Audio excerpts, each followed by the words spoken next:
শাক ভাজি করতেছি বন্ধুরা, ভাই বোনেরা। সবুজ শাক,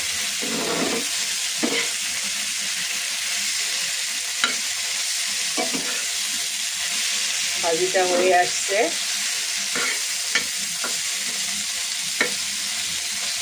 চিংড়ি মাছ দিয়ে সবুজ শাক, শাকটা সেদ্ধ করে চিংড়ি মাছ মরিচ তেল ভেজে তারপরে যেটা তেলে দিয়ে দিলাম।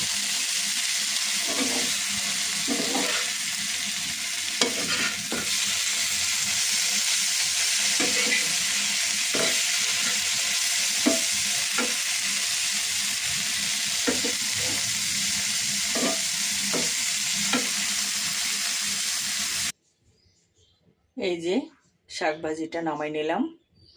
পাশে আর একটু চিংড়ি মাছ ভাজি রেখে দিয়েছিলাম, শুধু চিংড়ি মাছ খাওয়ার জন্য।